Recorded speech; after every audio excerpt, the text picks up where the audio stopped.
Oke teman-teman semua, balik lagi sama saya Vicky Rido. Di video kali ini saya akan menanggapi sebuah video demo teman-teman. Jadi dalam video ini ya ada dua video teman-teman ya.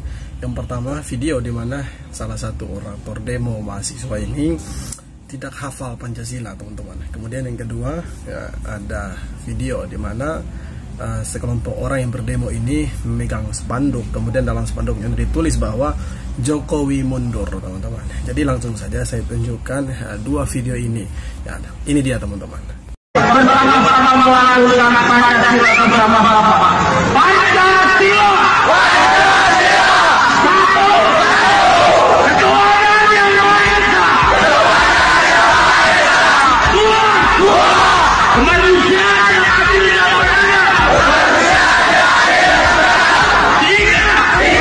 Keadilan sosial persatuan.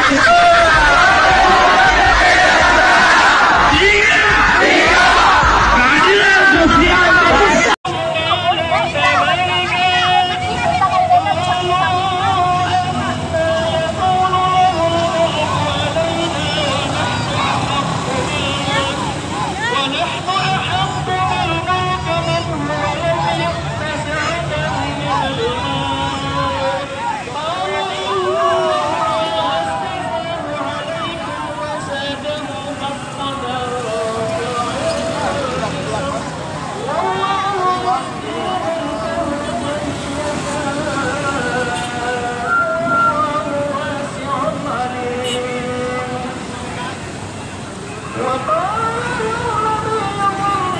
Oke teman-teman, jadi yang saya mau tanggapi dari video pertama ini, menurut saya demo mahasiswa ini ya, menurut saya sangat-sangat lucu. Kenapa sangat lucu ya? Karena oratornya itu tidak hafal Pancasila teman-teman ya. Bagaimana mungkin ya kita itu menyampaikan aspirasi masyarakat ya? Bagaimana mungkin kita itu menyampaikan pendapat masyarakat, sedangkan ya kita sendiri tidak tahu hafal Pancasila ya.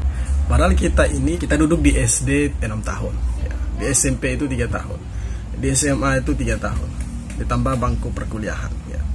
Masa kita tidak hafal Pancasila? Yang menurut saya itu sudah tertanam di dalam kepala kita.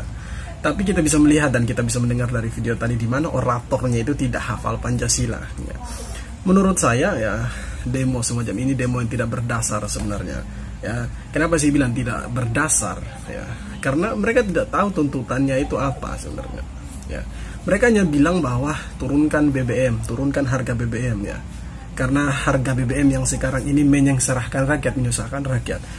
Menurut saya ya, harga BBM yang sekarang ini ya masih mendingan teman-teman. Karena kalau kita melihat harga sebenarnya dari BBM ini ya, harganya itu mencapai 2 kali lipat dari harga yang sekarang teman-teman ya. Kemudian yang saya mau tanggapi dari video yang kedua, di mana para pendemo ini memegang spanduk dengan bertuliskan Presiden Jokowi mundur atau Jokowi mundur. Menurut saya yang mereka mau sampaikan ini apa sebenarnya? Ini membuat saya menjadi ambigu teman-teman, atau membuat masyarakat Indonesia itu menjadi ambigu atau menjadi bingung sebenarnya. Yang menjadi tuntutan pendemo ini apa sebenarnya? Apakah turunkan harga BBM atau turunkan Presiden Jokowi ya? Harus jelas ketika menyampaikan aspirasi. Saya kira seperti itu. Nah, kalau seandainya demo ini untuk menurunkan harga BBM ya, sampaikanlah aspirasi itu, bahwa kenapa harga BBM ini harus diturunkan gitu. Kenapa harga BBM ini tidak boleh naik? Itu harus disampaikan sebenarnya. Apa dampaknya terhadap masyarakat ya? Apa dampak terburuknya ketika pemerintah itu menaikkan harga BBM ya? Itu sebenarnya yang harus disampaikan oleh para pendemo atau orator demonya. Tapi ya di dalam demo ini terselip ya, saya anggap saja terselip kepentingan-kepentingan pribadinya dari bohir-bohir ya. Dimana di situ ditulis bahwa Jokowi mundur ya.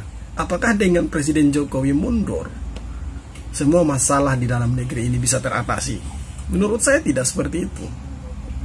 Ketika harga BBM itu dinaikkan ya, itu sudah melalui kajian dan tahapan yang cukup panjang ya.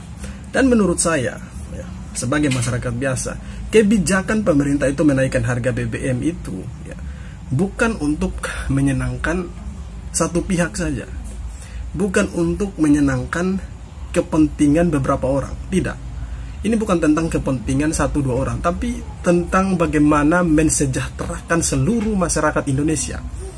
Sehingga diambillah kebijakan menaikkan harga BBM 3.000 sekian rupiah. Dan kalau kita mau membandingkan dengan era sebelumnya, ya, harga BBM naik itu lebih tinggi di era sebelumnya ketimbang era sekarang, era Presiden Jokowi yang sekarang.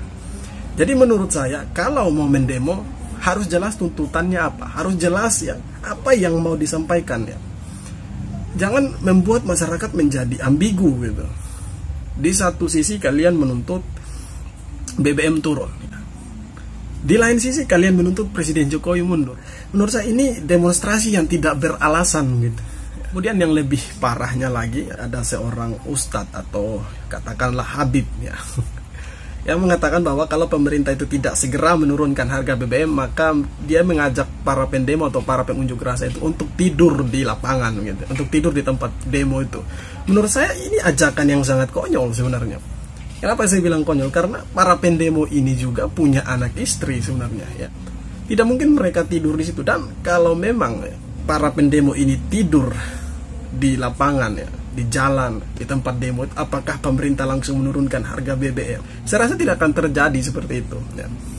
Saya rasa walaupun kalian tidur berjam-jam berhari-hari di situ, pemerintah tidak akan mengikuti kemauan kalian ya. Karena ini bukan kepentingan satu orang saja atau kepentingan satu kelompok saja, tetapi ini kepentingan banyak masyarakat, kepentingan semua orang di negara ini. Jadi walaupun kalian tidur di tempat demo sekalipun, saya rasa itu tidak akan merubah keputusan atau merubah harga BBM. Jadi saran saya, ketika kalian mau melakukan demonstrasi, sampaikanlah aspirasi rakyat itu dengan jelas ya. Tuntutannya harus jelas ya. Apa yang mau dituntut dari demonstrasi ini? Apa yang kalian tuntut dari pemerintah? Bukan malah kalian meminta agar Presiden Jokowi mundur. Menurut saya itu tidak demokratis ya. Menurut saya kalau mau menyampaikan aspirasi rakyat terkait harga BBM ya silahkan sampaikan. Karena itu hak dari semua orang. Karena demo itu ya, demonstrasi bagian dari demokrasi juga. Hak semua masyarakat Indonesia ketika mau melakukan demonstrasi ya intinya tidak melakukan hal anarkis. Dan kemudian yang membuat saya merasa lebih lucu lagi ya, ini sebenarnya antara pendemo ya, sesama pendemo ini tidak ada saling koordinasi. Sehingga terjadi perkelahian di lapangan, ricuh ya di lapangan antara pendemo PA 212 dengan pendemo mahasiswa. Mereka ini ricuh begitu, saling serang atau berkelahi di lapangan begitu. Saran saya ketika kalian mau berdemo, siapkan dulu aspirasinya apa, harus jelas aspirasinya ya. Kemudian yang menjadi tuntutannya itu apa, dan rakyat yang mana yang kalian bela ya. Harus disampaikan dengan jelas supaya tidak menjadi ambigu di tengah-tengah masyarakat ya. Tidak buat masyarakat itu menjadi bingung dengan tuntutan kalian. Oke teman-teman, saya kira tanggapan saya terhadap video-video demo ini sekian saja. Mohon maaf kalau ada salah kata. Dan terima kasih sudah menonton video ini sampai akhir. Kita jumpa lagi di video berikutnya.